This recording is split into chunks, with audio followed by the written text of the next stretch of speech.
त कहे र सुगुना नि रोबत रह तरी रे करे तो के तोरा हर ऊपर लइका करे तो लइका खता रे काहे में खुश करा कर खड़ी बड़ी रे काहे रे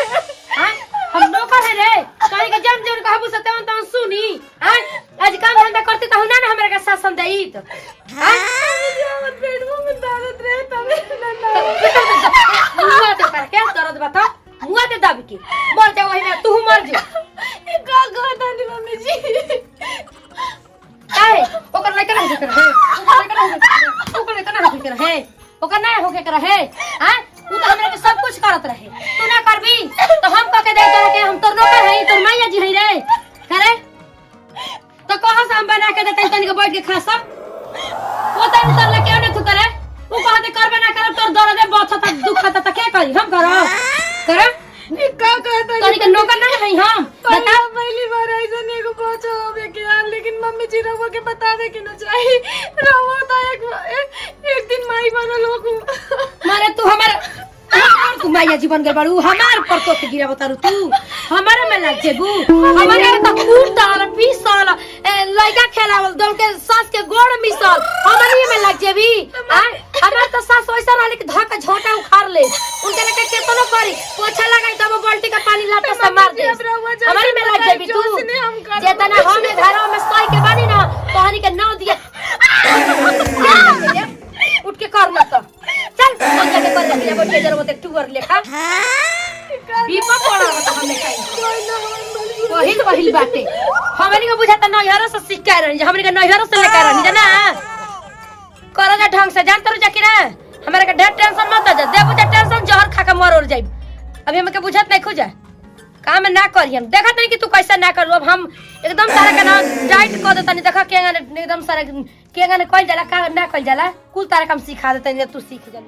का जी रवा दिन भर मोबाइल चलाए में रहे नी आ घर में माई ना भौजी ना समझावे दिन भर हमरा के देख के काहे जलल करे नी जी अरे हो तू रानी के दर्द में क्या ना भाई नॉर्मल भइल बा ठीक ना त माई के तो सोचना चाहिए ना कि एगो छोटकी बतो बिया वैसन बिया कुछ ओकर बुद्धि खराब हो गल माई का ठीक ना देखा सुने ना ओकर बुद्धि तरकुल पर चढ़ल बा एकदम खराब हो गल बाटे भौजी दिन भर करे नी अरे वो मोबाइल के पीछे फिदा रहे नी का करी भगा दी तोहरा के डांट के भेज दी तोहरा के नहीं यार चल जा हैं ऐसा दे में हमरा से कुछ काम नहीं के हो अरे तो हम कहां मना नहीं कि तू आराम करो का आराम करी जी रहा आराम करा रहा और माई आइया तो वही कहियो कि काम करी घर न त देखा सुने ना तू टेंशन मतलब हम बानी ना माई के हम समझा देते नहीं भौजी के समझा देते नहीं त समझाई हमरा से एगो काम नहीं के कर ना तो अगर ना समझे से ना हमरा के माई के घरे ना हम तो के झाझा लिया के चल जाए वो जो हॉस्पिटल बाटे ब्रिजेश डॉक्टर का बहुत बढ़िया हुआ वो जो रहल जी अपन आइला जी अपना घरे ठीक ना ठीक बा हां टेंशन मत लो के पेट में बहुते दर्द हो दवाई लिया दी हां जी ला दी ना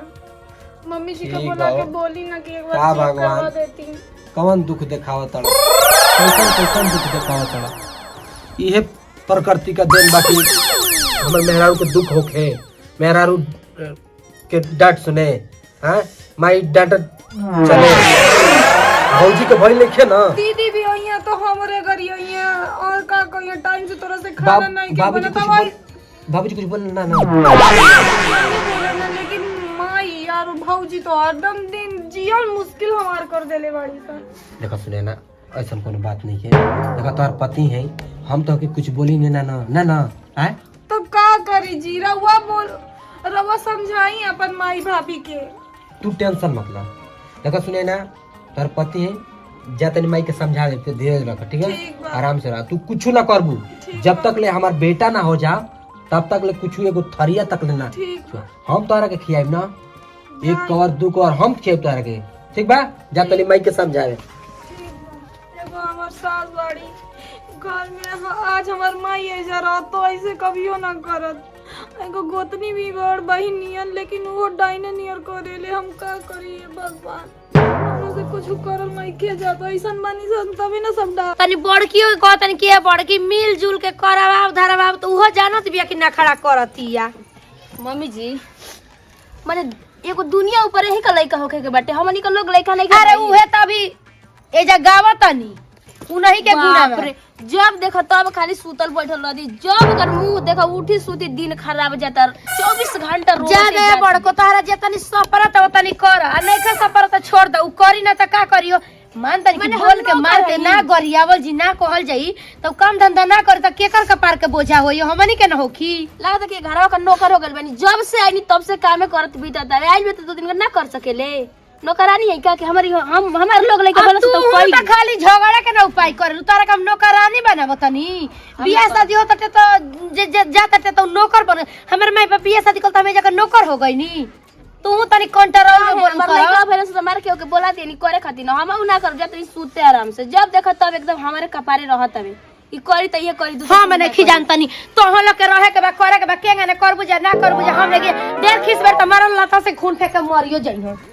यो कम है बुढ़िया, देखो केंगा ने बतियावत तड़ी लास्ट में तो घर के पिकल भी लागत है कि नैहरे का बिगड़ा ही है 1 नंबर का। बाप माता रे सिखा के भेजले बना कि जे तो तान के सूती है कुछ करिए मत, आ के कुछ बोली ना तो एगो बोलते तू 4 गो बोलिए। बताओ हमार लोग लेके बोले तो केंगा ने बुढ़िया छोड़ देले रहली, ये ओई गने मरत रही या काम करत रही, लागत है कि और के ऊपर ही नहीं का लइका होके के बाबा कि ओ गने बतियावत तड़ी एंगने करत छोड़ दे तनी चल जतनी नैहर ना आराम से बनई ह खइया चाहे मर जइह वही। एगो काम नहीं के करल जाता, लेकिन मम्मी जी के सोचना चाहिए ना कि एगो बड़ बहू बिया उ कर दी, लेकिन हरदम छोटगिए के पीछे लगल रहने सब। एगो गोतनी बिया तो दिन भर डाइनी अच्छी लइले कर कितना काम करे, एगो सास ये तो वो बोलले करे नी, आ दिन भर एक बड़ गोतनी बिया तो ना कहीं मिल के काम करवा दी। एक ऐसन बानी तबे ना हमरा से कुछ काम नहीं के, लेकिन एगो सास बिया जब आई जबे ताना मारी, जब आई जबे मारी काम करे। अब टिकट देखो तोर के तोर माई मर और गइल बेकार है कि मोरी जियन तोर लागल बाटे ना मम्मी। त कहे न सुगुना हनी रोवत रहत रे करे तो के तोर ऊपर लगा होत रे लगा होत रे काहे में किस बड़ा कर रखले बड़ी रे काहे रे हां हम नौकर है रे काहे के जन जन कहबू से तवन सुनी हां आज काम धंधा करते त हमरा ना हमरा के शासन देई त हां मम्मी जी हमर पेट में दर्द रहे तबे ना मुआ तो कर के दर्द बता मुआ दे दाबी की मर जा वही में तू मर जा ए का कहता नी मम्मी जी काहे ओकर लइका ना होके रहे ओकर लइका ना होके रहे ओकर ना होके रहे हां तू हमरा के सब कुछ करत रहे तू ना करबी तो हम का के दे तोरा के हम तोर नौकर हई तोर मैया जी हई रे करे तो कहां से हम बना के देते तनी के बैठ के खा सा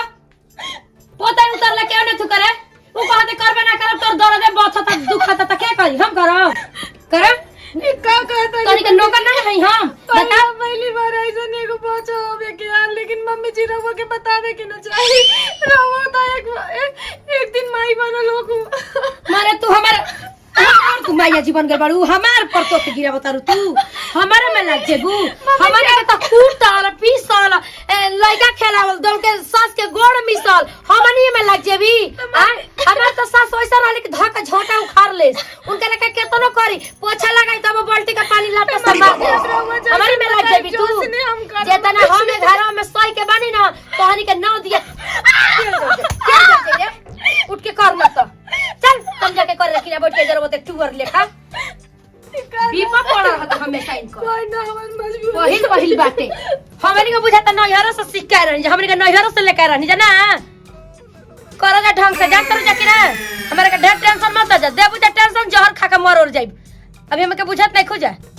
काम ना करी हम देखत नहीं कि तू कैसे ना करू अब हम एकदम तारा का ना टाइट कर देता नहीं देखा केगा एकदम सारा केगा ने कइल जाला का ना कइल जाला कुल तारा काम सिखा देता तू सीख जलू क्या करी के बता। आज हमार माई बाबूजी बढ़िया से देख के शादी करवाई तो पैसा दुखे ना जाए भगवान हम का करी, बर्तन धोवल नहीं के जात कल चलावल नहीं के जात, लेकिन फिर भी मम्मी जी तो ताना मारल करेनी एगो एगो एगो गोतनी मारी जाए तो वो भूख में हमेशा चलावी, लेकिन कोई हमारे नहीं के समझत हम का करी। वही हमारे मोबाइल लेके जाके थी बाहर खेले में रहे नहीं से शादी करवाई ना ऐसे दिन में देखे के पड़त हमरा। अच्छा तो अभी ले बर्तन में धोता रे तो करत रही अरे झाड़ू लगावत रहे ला चंपा की 11-12 बज गइल कब ले के खाना खाई बाप माता ने सिखा के भेजे ले तो कही है का बोले तानी दीदी जी के बार मर उड़ जा कुछ बुझाइबे ना करला कि एगो बूढ़ गाड़ी महतारी त के गने दिन रात बैठल रहतड़ी खाना पानी टाइम से दे देई लाज शर्म नहीं थे ये भगवान जी हमार नहीं कहो के करे तो हम दिन भर कमाओ करिए सज के गोड़ हाथ दबा के बुढ़िया का सूती ओतना तो करे के पड़ी त मर उड़ जाइए लाज शर्म नहीं के करे सामने के करे जब उठी सूती देखा तो यही का बस मुंह देखे के मिला तवे दिन पूरा खराब हो जाता है दीदी जी टूट जाई गोड़ा में ऐसे काहे करत तानी दीदी जी के ऊपर ही नहीं कर लइका हो के काटे बाप रे 12 बजे लगा खाना ना मिला जल्दी बना के रखो आ तो बमरी उधार नहीं पाओगे अरे कितना पैसा नहीं बना के रख जल्दी आ गोतनी वाली जो बाबा की जो ताना मार के जा करी जो बाबा की जो मार गई के करा अपन दुख तकलीफ सुनाई अगर घरे बोलत तो लोग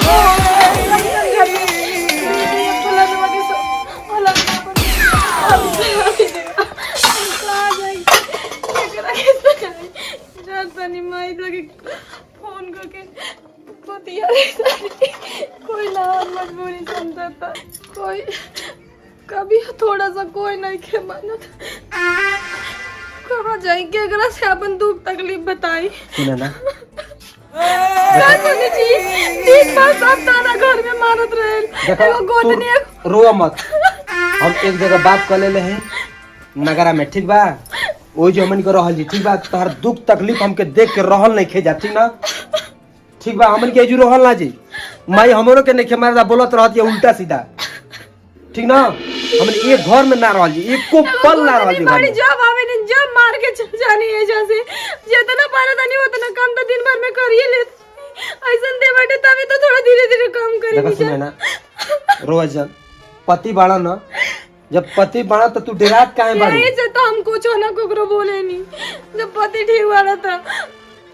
देखो हमनी के चल जाए जी एक घर में ना रहल जी ठीक ना कहाँ जाए के बाद तोहार- और बाबू माई जी ये दुख हमके सहते नहीं खे रोवाला से काम चल गई का करी जी जा आत्महत्या कर ली का हम कभी मुंह मारे खातिर बात करता नहीं देखा तू सामान मन के तैयारी करा तू बेग बाना ठीक ना हम चल रहल जी नगरा में ठीक बा आ नवाबगंज में हम नौकरी कर ली कैसा जौने काम धंधा मिली ओतने में हमन को खुश रहल जी हमन को रहल ना जाई हां रो जाओ चुप रहिए जल ना जी हमन का का भइला जी कुछ नहीं के भलो तू अपन काम देखा ना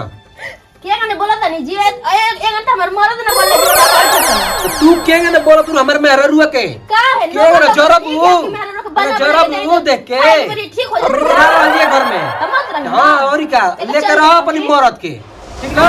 चल जल्दी नगर अपन रूम ले लेबै वही रहल जी अपन लागता कि दुनिया ऊपर एक लड़का हो के बैठे लाज शर्म नहीं के गने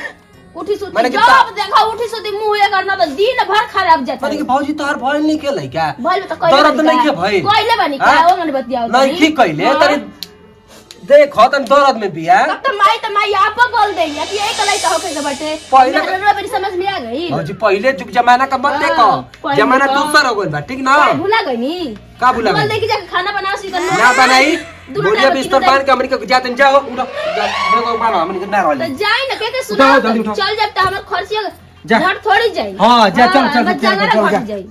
चल देखला के अंगने मेहरा को पोछ पकड़ के चलता ना पहिले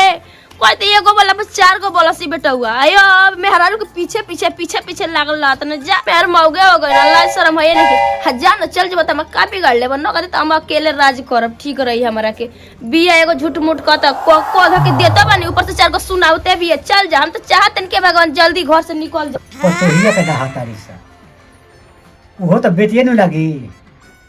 आ यानी के तनिको बुझाते नहीं के आता ना दुख देता हाँ बेटी लागी चल ओनी बेटी लागी अच्छा आप अपनी मन से सोच के देखी कि देखत यार ई सब कि पैसा के कितना दिक्कतदारी बाटे आ गेहूं का धनो रहल बेचाए वाला तो सुनिए कि दामे ओकर घट गइल बाटे तो हम सोचतानी कि 2 पैसा बढ़ के बेचाई तो मान तनी कि ठीक है फायदा न रही हो हैं। तो अब तब बेचलो नहीं के पैसा रुपया बाटे हैं, नौकरी नहीं के ना। देखो काम धंधा कर ले तो मने एथु करे के बाटे। अब हम बताई कोई से कि ये कुछ बतिया कर सब तो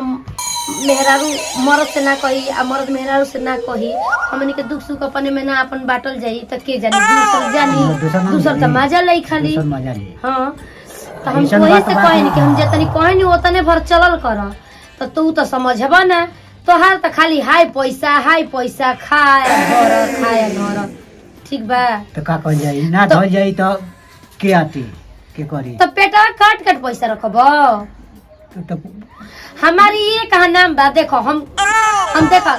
जितना हेकरा के मोइबा उतना हेकरो के मोइबा दोनों मान तनी कि अपने बाड़ी से पतो है आम त बाड़ी से ना तो ठीक बाटे ओकरो के समझे के चाहिए। चलाओ तनी दुखात बथत रहेला लोग लइका होखेला हमरो के भगवान 4-5 गो दिहा ना हमरा के करे वाला रहे बताओ। तोहर बहिनियो करत रहली से हमरा के ना तब का कहियो ओकरा कमुआ दिहल जाई त मुआ के बात नहीं के। देखो ना तनी बर्दाश्त करी हॉस्पिटल जाई तो मान तन चीरे फारे काम लगा दिहस ना। आजकल देखत ना आम बात हो गई बाटे का तो चीर का तो ऑपरेशन होई। हां तो पैसा खाती तो खोजबे न करिए तो सब बताओ पैसा कहां से पैसा के तो व्यवस्था करे के न पड़ी ना तो पहले से अपन इंतजाम कइले रही तो घरे हो जाई तब ना त कपार पर मत चढ़ाव। हम जे तनी भर बोलत तनी तो करतनी अभी ना बाउर लागत आटे एक दिन हमारे नाम करब देखी हो कि बोल के गरिया के तू कल तो नॉर्मल दे दिहन भगवान घरे तो ओकरे खुशी में पैसा रुपया बचा रहे तो मिठाई किन के भर गांव बटवाल के नाम नाम तो होबे करी पैसा तो लुटाई तो खाता ना ले तू कली हाँ, तो कम में करी तो हो जाई या ढेरों में करी तो हो जाई। वो तो बात बोले तो बाटे ना तो तनी बुरा मत मानो। हम गरियाओ तो बोलत नहीं कि ओकरे खातिर कहत नहीं समझ जा ओकरे शरीरिया खातिर के कि ओके गजन ना होखे ऑपरेशन ओकर निमन बात बा है का। हम का बताई हमर देखो देखत होइत भइल दिन पर दिन ना तो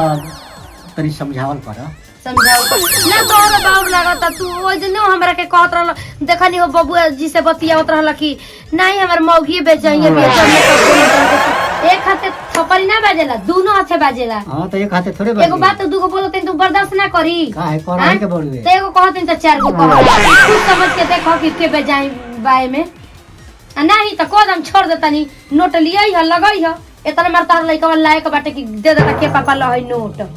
ना तो समझावा करा के लइकवा होता तो करा के समझावल जाइनु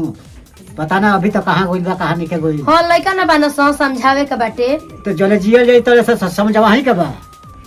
जा देखो तार बात मानो तो समझावा। हम तो भाई समझा के हार हमार बात ना माने छ तो तोहरो बात ना माने। आजकल ऊ हो गइल बा ना कि 2 रुपया दे दो पर बुद्धि मत दो ठीक ना। ना तो आजकल कुल के लइका लेकिन का वो बड़ुए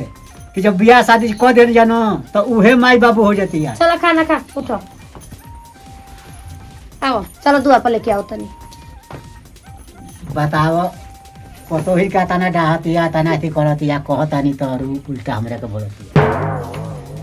अरे पतोहिया के देहिया छूट जे तो खुद के वो अपन करे धरे लागी लइका बड़ुए तो हो आई तो अपन करे लागी। अभी तक बड़ुए की जलबानी जा तले लइको के तन ध्यान देवे के चाही पतोहियो को ध्यान देवे के चाही। तो पतोहिया तो घरे रहतिया लइका बड़ुए तो जहाँ तहाँ जाके अपन गुल्ली डंडा खेला तो का करत हवे ओकरा कोई काम धंधा चेते नहीं के का करिए का ना करिए अब आओ तब न समझावल जाई। मेले बच्चा रो तोरा कुकुरा चाहे तोरा के ले मेले बाबू रे बाबू काहे बबुआ हां बाबूजी लइके खेलेबा कि जेबा कुछ देखबा सागो सब्जी देखबा तो का करी हमर जी में का काम बाटे। अब बाबूजी के लइका तो ना खिलाई चाचा चाचा मोय तो लागेला कहले ना तो खिला लेला नु जा हां खिला ले तो ल को तू ल खिलावा। हां हम ले ले तनी खिलावा तनी जा तनी देखियो घरवा लेकिन तू का करबा तू सब्जी तेरा ना लिया सकेला हां बूढ़ा आदमी हम जाई लेवे खातिर ना लिया जी बा बोलत ये माई अब बोलत बाबूजी तो बोली ना तेरा कोई काम चिंता जे थे चिंते नहीं खे तू कहता ले माई बोलत या बाबू बोलत रहन तो काहे बोलत या उन्होंने के उठ नहीं के भइल लइका पैदा नहीं के भइल। हां तो पैदा काम भइल करी उ तो कोना दुख से तेरा के पैदा कले बन या पोसले पले बन या तो हमनी के नहीं जानता नहीं या तू ही करब तो पैसा तू ही लगइब ठीक ना हम लोग पैसा वैसा ना बा ठीक ना। तो ठीक बा तो एहे तरी अब रही कर कह के तहनी लोग हम आवारा करत ना ठीक बा निकल जाता नहीं नगरा ना रूम ले ले बानी वही जो अपन नवाबगंज में रह के काम करब। अच्छा तो ठीक बा तब जले चलावा तो बड़ी चलाई ना तो हम बैठा दे चल जा तू अपना वो जे सब फेरी भेज दिया ओकर ससुरा का नैहर है ना जो यह तो संगे संगे लेके जइहा उरैनी में नैहर अपन चल जी त ठीक ना रही तो तू 10 बजे ना तो लोग उल्टा सीधा ना बोल बजे तू तो ले लोग जे के नैहर चौपा दियो चाहे अपना जरी ले जे से हमनी के काम नहीं के बूढ़ा बूढ़ी रह जा पर बनाई जा खाई जा तू चल जी अपना ससुरा ही रसाड़ा का करब ए जुरई के तो का कर जब मरब जा दुआ दिन तो रह जा हमनी को चल जा घर दुआर छोड़ के तो ठीक है घर जा दिला जा और ई का करब रह अपन करम ना करब कुछ ना करब यही खातिर पैदा करने जाया पोषपाल के कितना कहने जा कि तो लोग अपन एथी करता रह पतोहियो बिया तो उहे बिया लइको के हुआ हालो गइल बतावा कुछ न पतोहिए कहत या ना उहे कहत हुआ जौने बुझाइता तौने करत रहे बाप रे इतना ठंडा लागत है ये इतना ठंडा कि ठंडी में कुछ करे धरे के मन नहीं के करत न बदे नतिलिया के चल जेत अपनी मेहरारू के त ठीक रहल ह कि अकेले तनी राज करती वैसे भरा ले अकेले कोई आदमी रह के हमनी के मर्द मेहरारू एगो मर लइकी बिया आ दूगो बूढ़ा बूढ़ी केतना खाए के एक बेरा बनाई तो ठंडी का दिन में खराब थोड़ी होई एक बेरा बनाई दू बेरा खाए के आराम से। अब बताओ हमार मर्द दिन रात कमाता रहता हम सबके भर के कुछ अगर नीमन चीज बनाए के मन करते सबके भर के हम बनाई आई बता घर छोड़ के बाहरी भिले ना करे अब बूढ़ा बूढ़ी भाई बना चाहे हमने को तो भाई उन लोग के तो करे धरे के हम फर्ज बाटे